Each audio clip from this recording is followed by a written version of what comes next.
Hello friends, welcome to freedom world.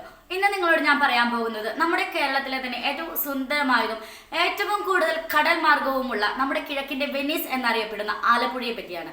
അപ്പോൾ നമുക്ക് വീഡിയോയിലേക്ക് പോകാം. വിശാലമായ അറബിക്കടലിന്റെയും അതിലേക്കൊഴുകുന്ന നദി ശൃംഖലയുടെയും ഇടയ്ക്ക് സ്ഥിതി ചെയ്യുന്ന നാഴികക്കല്ലാണ് ആലപ്പുഴ.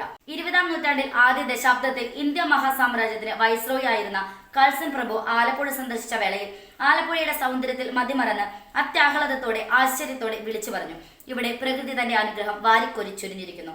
അന്നു മുതൽ ലോക ഭൂപടത്തിൽ ആലപ്പുഴ കിഴക്കിന്റെ വെനീസ് എന്ന പേരിൽ അറിയപ്പെട്ടു വരുന്നു. തുറമുഖം, കടൽപ്പാലം, തലങ്ങും വിലങ്ങുമുള്ള തോടുകൾ, അവയ്ക്ക് കുറുകെയുള്ള പാലങ്ങൾ, റോഡുകൾ, നീണ്ട ഇടമുറിയാത്ത കടൽ തീരം, പച്ചപ്പ് നിറഞ്ഞ പ്രകൃതി, ഇവയെല്ലാമായിരിക്കും കൾസൺ പ്രഭുവിനെ ആലപ്പുഴയെ കിഴക്കിന്റെ വെനീസിനോട് ഉപമിക്കാൻ പ്രചോദനമേകിയത്.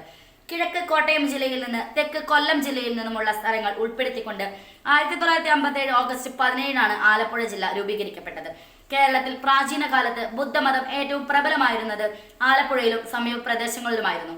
2016-ൽ മൈസൂർ, പൗജി എന്നീ നഗരങ്ങൾക്കൊപ്പം ഇന്ത്യയിലെ ഏറ്റവും വൃത്തിയുള്ള നഗരമായി ആലപ്പുഴയെ തെരഞ്ഞെടുത്തു.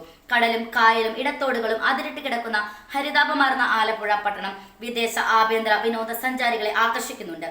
സമുദ്രനിരപ്പിനോടത്ത് കിടക്കുന്ന ആലപ്പുഴയിൽ കാടോ മലയോ ഇല്ല. കച്ചവടത്തിനായി ആലപ്പുഴയിലെത്തുന്ന ഗുജറാത്തികൾ നിരവധിയായിരുന്നു. നഗരത്തിന് പടിഞ്ഞാറ് ഭാഗത്തെ ഗുജറാത്തി തെരുവ് അതിന് സാക്ഷ്യമാണ്. പണ്ട് പ്രവർത്തിച്ചിരുന്ന വല്ലഭദാസ് കാഞ്ചി പോലുള്ള പണ്ഡികശാലകൾ ഇന്നും സജീവതയോടെ നിലനിൽക്കുന്നുണ്ട്.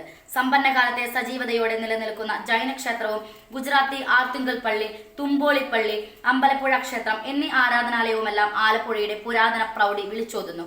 കൂടാതെ കയർ വ്യവസായത്തിനും പേരുകേട്ടതാണ് ഇവിടം. കേരളത്തിലെ ഒട്ടുമിക്ക കയർ വ്യവസായ സ്ഥാപനങ്ങളും ഈ ജില്ലയിലാണ്. കേരളത്തിലെ കമ്മ്യൂണിസ്റ്റ് പ്രസ്ഥാനത്തിന്റെ ഈറ്റിലമായി ആലപ്പുഴ ജില്ല അറിയപ്പെടുന്നു. ബ്രിട്ടീഷ് ഭരണത്തിനെതിരെയുള്ള സമരവേദികളായിരുന്ന പുന്നപ്ര, വയലാർ എന്നീ പ്രദേശങ്ങൾ ഇവിടെയാണ്. ഉൾനാടൻ ജലഗതാഗതത്തിന് പേര് കേട്ടതാണ് ആലപ്പുഴ. കേരളത്തിലെ ഏറ്റവും ജനസാന്ദ്രതയേറിയ ജില്ലയും ഇതാണ്. കേരളത്തിലെ ഏറ്റവും ചെറിയ ജില്ല, ജലോത്സവങ്ങളുടെ നാട്, കേരളത്തിലെ ഏറ്റവും കൂടുതൽ കയർ ഫാക്ടറിയുള്ള ജില്ല തുടങ്ങിയ ഒരുപാട് വിശേഷണങ്ങൾ സമ്പന്നമാണ് നമ്മുടെ ആലപ്പുഴ. ഈ വീഡിയോ നിങ്ങൾക്ക് ഇഷ്ടമായെങ്കിൽ ലൈക്ക് ചെയ്യുക. അതുപോലെ നിങ്ങളുടെ അഭിപ്രായങ്ങളും നിർദ്ദേശങ്ങളും കമന്റ് ബോക്സിൽ ടൈപ്പ് ചെയ്യുക. Thanks for watching.